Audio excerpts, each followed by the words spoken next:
కార్తీక పురాణం 6వ అధ్యాయము దీపదాన విధి మహత్యం. ఓ రాజశ్రేష్ఠుడా, ఏ మానవుడు కార్తీక మాసము నెల రోజులు పరమేశ్వరుణ్ణి శ్రీ మహావిష్ణువుని పంచామృత స్నానం చేయించి కస్తూరి కలిపిన మంచి గంధపు నీటితో భక్తిగా పూజించినో అట్టివానికి అశ్వమేధ యాగము చేసినంత పుణ్యము దక్కును. అలానే ఏ మానవుడు కార్తీక మాసమంతయు దేవాలయమునందు దీపారాధన చేయనో వారికి కైవల్యము ప్రాప్తించును. దీపదానం ఎలా చెయ్యాలి అంటే, పైడి ప్రత్తి తానే స్వయంగా తీసి శుభ్రపరిచి ఒత్తులు చేయవలెను. వరిపిండితో కానీ గోధుమ పిండితో కానీ ప్రమిదవల చేసి ఆవు నెయ్యి పోసి ఒత్తులు వేసి దీపం వెలిగించి ఆ ప్రమిదను బ్రాహ్మణునకు దానం ఇవ్వవలను. శక్తి కొలది దక్షిణ కూడా ఇవ్వవలను. ఈ ప్రకారముగా కార్తీక మాసమందు ప్రతిదినము చేసి ఆఖరి రోజున వెండితో ప్రమిదను చేయించి బంగారముతో ఒత్తిని చేయించి ఆవు నెయ్యి నిండుగా పోసి దాని ప్రకారము వరిపిండితో ప్రమిదను చేసి ఆవు నెయ్యి పోసి దీపం వెలిగించి ఈ నెల రోజులు దానము చేసిన బ్రాహ్మణునికే ఈ 2 దీపాలను కూడా దానం ఇవ్వాలి. ఇలా దానం చేయడం వలన సకల ఐశ్వర్యములు కలుగుటయే కాక మోక్షప్రాప్తి కలుగును. దీపదానం చేయువారు ఇట్లు పఠించవలను. ఈ శ్లోకం: సర్వజ్ఞానప్రదం దివ్యం సర్వసంపత్సు కావహం దీపదానం ప్రదాస్యామి శాంతిరస్తు సదా మమ అని స్తోత్రం చేసి దీపదానం చేయవలెను. దీని అర్థమేమనగా, అన్ని విధముల జ్ఞానం కలుగచేయనదియు సకల సంపదలు ఇచ్చినదగును ఈ దీపదానము చేయుచున్నాను, నాకు శాంతి కలుగుగాక అని అర్థము. ఈ విధముగా దీపదానం చేసిన తర్వాత బ్రాహ్మణ సమారాధన చేయవలెను.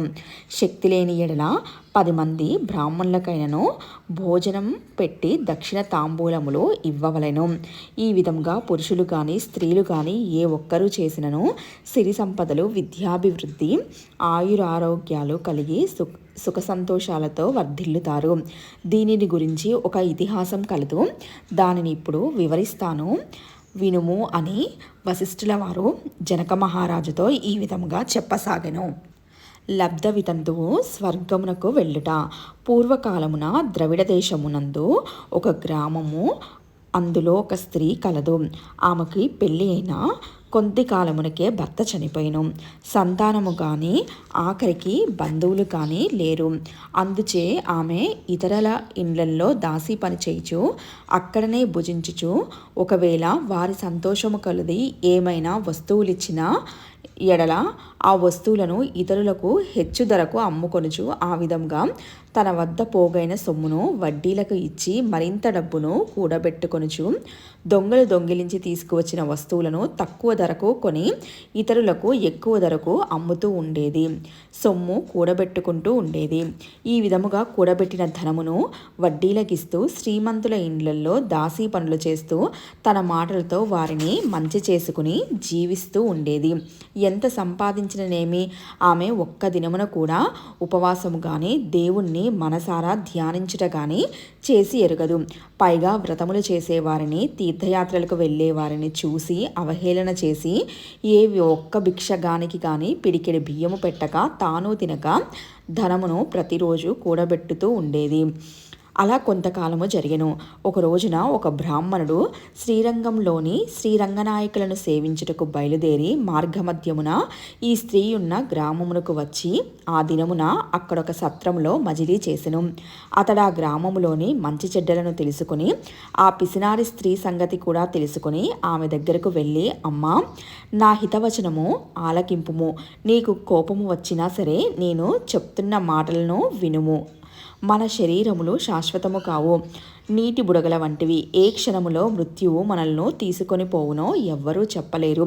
పంచభూతములు సప్తధాతువులతో నిర్మించబడిన ఈ శరీరములోని ప్రాణము జీవం పోగానే చర్మము మాంసము కుళ్ళి దుర్వాసన కొట్టి అసహ్యముగా తయారగును.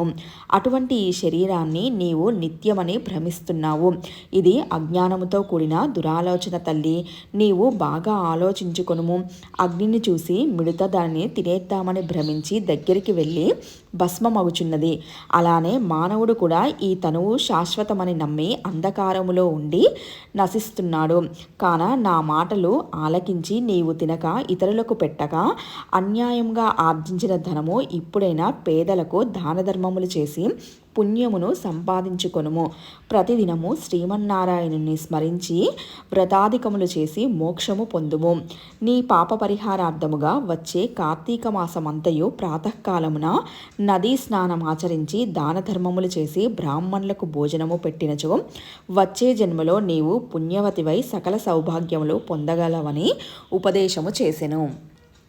ఆ వితంతువు బ్రాహ్మణుడు చెప్పిన మాటలకు తన్మయురాలై మనస్సు మార్చుకుని నాటి నుండి దాన ధర్మములు చేయుచు కార్తీక మాస వ్రతమాచరించుటకు జన్మరాహిత్యమై మోక్షము పొందెను. కావున కార్తీక మాస వ్రతములో అంత మహత్యమున్నది. ఈ కార్తీక మాసం నెల రోజులు దీపదానం చేయడం అత్యంత విశేషం. దీపదానం చేసేవారు వరిపిండితో కానీ గోధుమ పిండితో కానీ ఒక ప్రమిదను తయారు చేసుకొని అందులో నువ్వుల నూనె కానీ ఆవు నెయ్యి కానీ వేసుకొని మీ చేతులతో స్వయంగా పత్తి నుండి వత్తిని తయారు చేసి అందులో ఉంచి బ్రాహ్మణునికి ఏదైనా ఒక దక్షిణ పెట్టి దానం ఇవ్వవలెను. దీపారాధన చేసేటప్పుడు అందులో ఒక ఫలమును ఉంచుట చాలా మంచిది. ఇలా నెల రోజులు చేయడం అత్యంత విశేషం. లేదా పుణ్యతిథుల్లో అయినా తప్పకుండా దీపదానం చేయండి. ఈ కార్తీక మాసంలో చేసే ఎటువంటి దానమైనా అత్యంత పుణ్యఫలాన్ని ఇస్తుంది. ఇట్లు స్కాంద పురాణాంతర్గత వశిష్ఠ ప్రోక్త కార్తీక మహత్యమందలి 6వ అధ్యాయము 6వ రోజు పారాయణం సమాప్తం.